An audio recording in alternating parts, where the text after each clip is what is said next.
விஜய் தமிழா நேயர்கள் அனைவருக்கும் வணக்கம். நான் உங்கள் உமா முருகேசன். இன்னைக்கு நம்ம இந்த வீடியோல என்ன செய்ய போறோம் அப்படின்னு பாத்தீங்கன்னா, விநாயகர் சதுர்த்தி வரப்போகுதுங்க. விநாயகர் சதுர்த்தி வந்தாவே எல்லோருக்குமே நினைவுக்கு வரக்கூடியது கொழுக்கட்டை தாங்க. விநாயகர் பெருசு பெருசா எல்லா பக்கமும் இருப்பாரு. அவருக்கு நைவேத்தியமா நம்ம கொழுக்கட்டை வந்து விதவிதமா செஞ்சு வைப்போம். விநாயகருக்கு எல்லா வித கொழுக்கட்டையும் பிடிக்குங்க. ஆனா நிறைய டிஃப்ரெண்ட் டைப் ஆஃப் கொழுக்கட்டை வந்து நம்ம ஏற்கனவே வீடியோவை அப்லோட் பண்ணியிருக்கோம். அதெல்லாம் பார்க்காதவங்களுக்கு கீழே லிங்க் கொடுக்குறேன், போய் செக் பண்ணி பாருங்க. இந்த வீடியோவில் நம்ம செய்ய போற கொழுக்கட்டை என்னன்னு பார்த்தீங்கன்னா, ABC கொழுக்கட்டை நம்ம செய்ய போறோங்க. ஆப்பிள், பீட்ரூட், கேரட்டை வச்சு நம்ம வித்தியாசமா ஒரு கொழுக்கட்டை செய்ய போறோம். இந்த கொழுக்கட்டை வந்து நார்மலா இல்லாம கொஞ்சம் ஹெல்தியாவும் குழந்தைங்களுக்கு கொடுக்கணுங்கிறதுனால இந்த மாதிரி நம்ம ட்ரை பண்ணியிருக்கோம். இந்த வீடியோவை கடைசி வரைக்கும் பாருங்க. வாங்க வீடியோக்குள்ள போகலாம். 40க்கும் மேற்பட்ட மசாலா வகைகள், ஊறுகாய் வகைகள், வத்தல் வகைகள் அனைத்தும் வீட்டு முறையில் தரமாகவும் சுவையாகவும் தயாரித்து நான் கொடுத்துட்டு இருக்கிறேன். இது உலக நாடுகள் அனைத்துக்குமே நம்ம கொரியர் மூலமா அனுப்பி வச்சுட்டு இருக்கிறோம். இது தேவைப்படுறவங்க கீழே இருக்கிற வாட்ஸ்அப் நம்பருக்கு வாட்ஸ்அப் பண்ணுங்க. ABC கொழுக்கட்டை செய்ய தேவையான பொருட்கள்: ஆப்பிள், பீட்ரூட், கேரட், அரிசி மாவு, நெய், வெல்லம், தேங்காய் துருவல், ஏலக்காய் பொடி, நிலக்கடலை, பொட்டுக்கடலை. இந்த கொழுக்கட்டைக்கு தேவையான பூரணத்தை ஃபர்ஸ்ட் நம்ம செஞ்சுக்க போறோம். அதுக்கு எடுத்து வச்சிருக்கிற வெல்லத்தை தட்டிட்டு சாஸ்பேன்ல சேர்த்து தண்ணி சேர்த்து கரைச்சி எடுத்துக்கலாம்.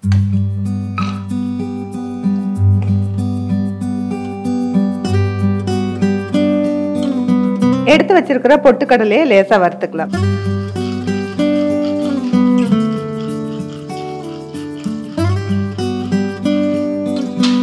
அடுத்ததான் நம்ம எடுத்து வச்சிருக்கிற நிலக்கடலையை வறுத்து எடுத்துக்கலாம்.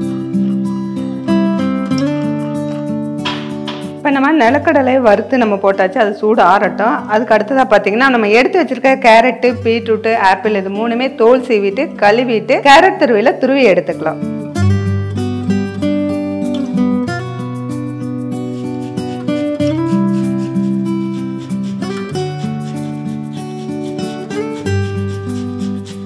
கேரட் துருவி எடுத்தாச்சு. அடுத்தது பீட்ரூட் வந்து நம்ம தோல் சீவிட்டு கழுவிட்டு துருவி எடுத்துக்கலாம்.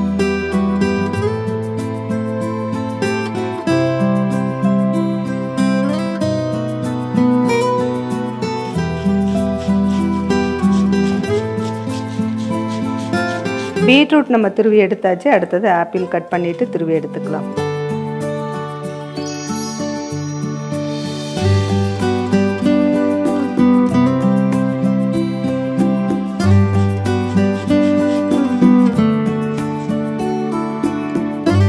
இப்போ நம்ம எடுத்து வச்சிருக்கிற பொட்டுக்கடலையும் நிலக்கடலை வந்து நம்ம தோலெல்லாம் எடுத்து வச்சிருக்கோம். அதை 1-2 நம்ம வந்து மிக்சி ஜாரில் போட்டு அரைச்சி எடுத்துக்கலாம். ரொம்ப நைஸாக இருக்கக்கூடாது, 1-2 உடச்சி எடுத்துக்கலாம்.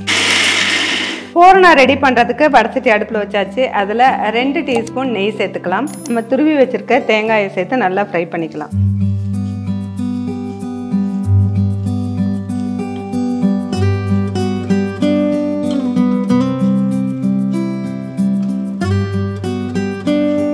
தேங்காய் வறுபட்டுருச்சு. இந்த டைம்ல நம்ம கரைச்சி வச்சிருக்கிற வெள்ளை கரைசல் அப்படியே சேர்த்துக்கலாம். அது கூட எடுத்து வச்சிருக்க ஏலக்காய் பொடி சேர்த்துக்கலாம். இது கூடவே நம்ம பொடி பண்ணி வச்சிருக்கிற நிலக்கடலையும் பொட்டுக்கடலை பொடியும் சேர்த்துக்கலாம்.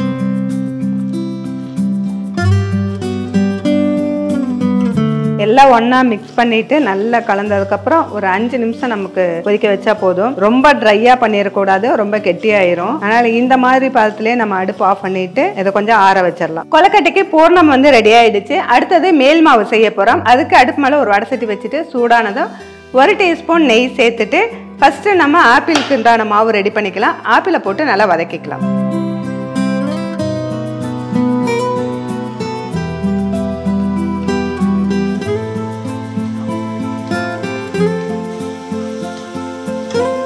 ஆப்பிள் நல்லா வதங்கிடுச்சு. இப்ப நம்ம எந்த கப்புல அரிசி மாவு எடுத்திருக்கோமோ அதே கப்புல 1 கப்பு ஆப்பிள் எடுத்திருக்கோம். அதே கப்புல நம்ம 1.5 கப்பு தண்ணி சேர்த்துக்கலாம். தண்ணி கொதிச்சதுக்கு அப்புறம் நம்ம எடுத்து வச்சிருக்கிற கொழுக்கட்டை மாவு வந்து சேர்த்துக்கலாம். கட்டி இல்லாம அப்படியே கரைச்சுக்கணும்.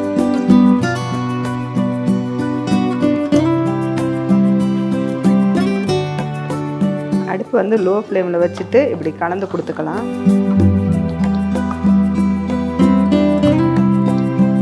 இப்போ மாவு ரெடி ஆயிடுச்சு. இந்த அளவுக்கு மாவு உருண்டு வந்ததுக்கப்புறம் நம்ம பிளேட்டுக்கு மாற்றி ஆற வச்சுக்கலாம். அதே கடாய் அடுப்பில் வச்சுட்டு நம்ம 1 டீஸ்பூன் நெய் சேர்த்துக்கலாம். அது கூட நம்ம துருவி வச்சிருக்கிற கேரட் சேர்த்து வதக்கிக்கலாம்.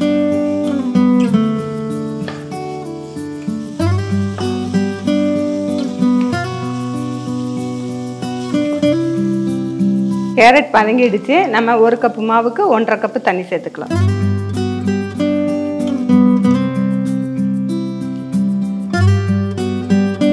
இப்போ இந்த அளவுக்கு தண்ணி நல்லா கொதிச்சு வருது. இந்த டைமில் அடுப்பை சிம் பண்ணிவிட்டு மாவு போட்டு நல்லா மிக்ஸ் பண்ணிக்கலாம்.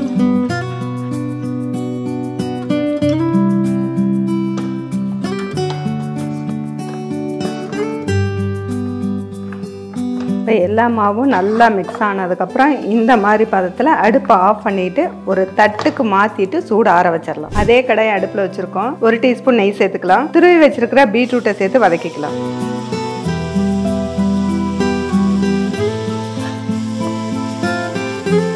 பீட்ரூட் நல்லா வதங்கிடுச்சு. இந்த டைமில் 1 கப் அரிசி மாவுக்கு 1.5 கப் தண்ணி சேர்த்துக்கலாம். இப்போ தண்ணி நல்லா கொதிச்சிருச்சு. மாவு சேர்த்து நல்லா மிக்ஸ் பண்ணிக்கலாம்.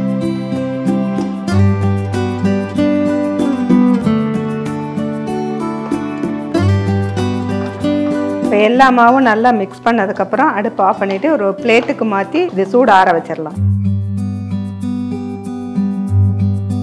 இப்போ வந்து சூடு ஆறி இருக்கிற மாவை கொஞ்சமாக கையில் நெய் தொட்டுட்டு இந்த மாதிரி நம்ம பிசைஞ்சிட்டு கொஞ்சம் மேலே நெய் தடவி வச்சுக்கலாம், காயாமல் இருக்கிறதுக்காக. நெய் அல்லது தேங்காய் எண்ணெய் அல்லது ஆயில் எது வேணால் யூஸ் பண்ணிக்கலாம். அழுத்தி நல்லா பிசைஞ்சிக்கலாம். அடுத்தது இந்த மாதிரி வந்து நம்மக்கிட்ட கொழுக்கட்டை மோல்டு இருக்குது. அதில் வந்து கொஞ்சமாக நெய் தடவிக்கிறேன். அதில் நம்ம பிசைஞ்ச மாவை வச்சு அழுத்திக்கலாம். இந்த மாதிரி எல்லா பக்கமும் நம்ம வந்து இதை அழுத்தி விட்டுக்கணும். பூர்ணம் வந்து கரெக்டாக இருக்குது. நமக்கு இந்த பூர்ணத்தை அப்படியே உள்ளே வச்சுக்கலாம்.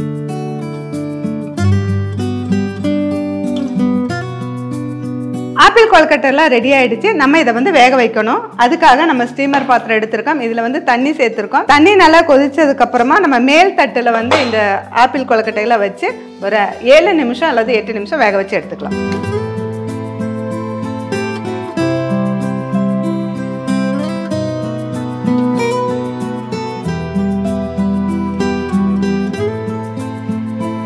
அடுத்தது இந்த மாவும் கொஞ்சம் சூடு ஆறிடுச்சு. அதனால் கையில் கொஞ்சம் நெய் தடவிட்டு நம்ம இப்படி அழுத்தி நல்லா பிசைஞ்சிக்கலாம், உருட்டிக்கலாம். இப்போ இந்த கொழுக்கட்டை மோல்டு எடுத்திருக்கோம். இதை நல்லா க்ளோஸ் பண்ணிக்கலாம். இந்த மாவை இந்த மாதிரி எடுத்துட்டு ரொம்ப மொத்தமாலாம் வைக்க வேண்டாம். ரொம்ப மொத்தமாக வச்சிங்கன்னா பூர்ணம் கம்மியாக பிடிக்கும். சாப்பிடும்போது மாவு மட்டும்தான் இருக்கும். அதனால் மாவை கம்மி பண்ணிக்கலாம்.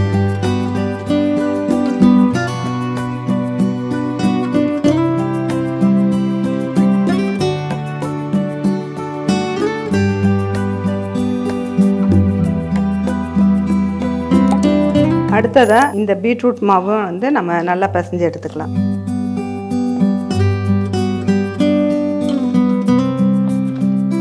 இந்த மாவுலேயே நம்ம கொஞ்சமாக எடுத்து இந்த மோல்டை ஃபோல்ட் பண்ணிட்டு பூர்ணம் எடுத்துட்டு இதுக்குள்ளே ஃபில் பண்ணிக்கலாம்.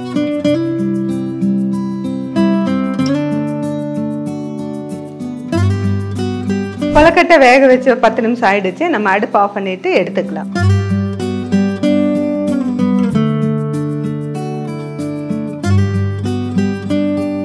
அடுத்தது நம்ம கேரட் கொழுக்கட்டை ரெடி ஆயிடுச்சு. அதை வந்து ஸ்டீமர்ல வச்சுக்கலாம்.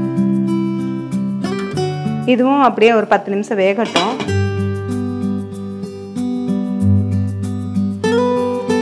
இப்போ கேரட் கொழுக்கட்டையும் வெந்துருச்சு. ஓப்பன் பண்ணிக்கலாம்.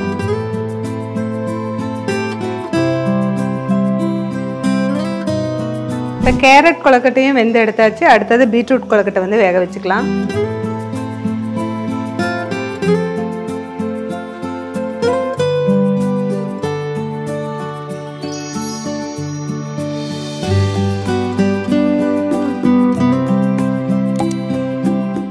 இந்த தடவை விநாயகர் சதுர்த்திக்கு ரொம்ப ஹெல்தியான ஏபிசி கொழுக்கட்டை வந்து நம்ம செஞ்சுருக்கோங்க.